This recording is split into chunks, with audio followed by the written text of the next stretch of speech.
Á síðasta degi ársins í fyrra skipaði Guðmundur Árni Stefánsson másinn og aðstoðarmann Jón H. Karlsson formann stjórnar Ríkisspítalana. Þessi ákvörðun var umdeild og svo var reyndar með fleiri á árinu.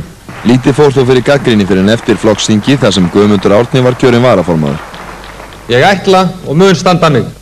Guðmundur Árni tók við félagsmálaráðuneytinu en smám saman syrti í álinn. Embættisfærslur frá Hafnarfirði þóttu vafasama, einkum í tengslum við listahátíð sem þótti dýr.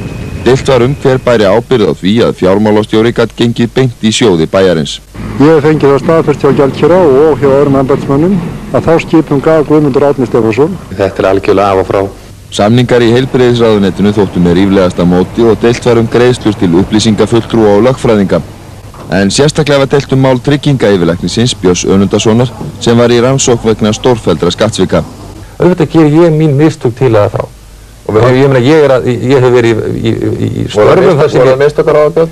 Nei, ég held að það hef ekki verið mistök. Vendipunkturinn kom hins vegar með ályktun frjálslyndra jafnaðarmanna þar sem þess var krafist að hann gerði hreint fyrir sínum dyrum en viki ella. Í okkar huga þetta mál prófsteinn á það hvar siðferðilega markalínur eru dregnar í íslenskum stjórnmálum. Og fleiri fylgdu í kjölfarið. Við viljum að Guðmundur Árni segja af sér. Hlutverk stjórnarandstöðu er að vera stjórnarandstöðu. Það fór enda svo að vantrausti á alla stjórnina var vísað frá og svo var einnig með tillögu á flokksþingi. En gagnrýnin hélt áfram og Guðmundur Árni brá til þess ráðs að halda fund þar sem hann kynnti í greinargerð öll sín mál.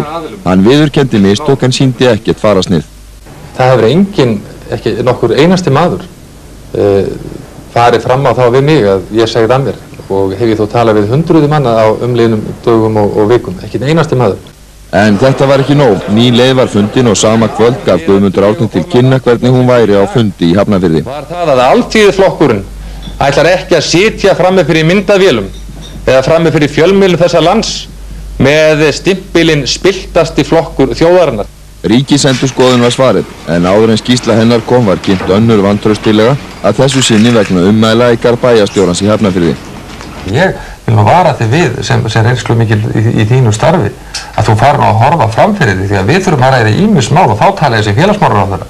Annarkvort verður hæstvirtur félagsmálaráðherra á næstu dögum að sjá sóma sín í því að biðjast sjálfur lausnar eða hæstvirtur forsætisráðherra verður að taka þá ákvörðun fyrir hann.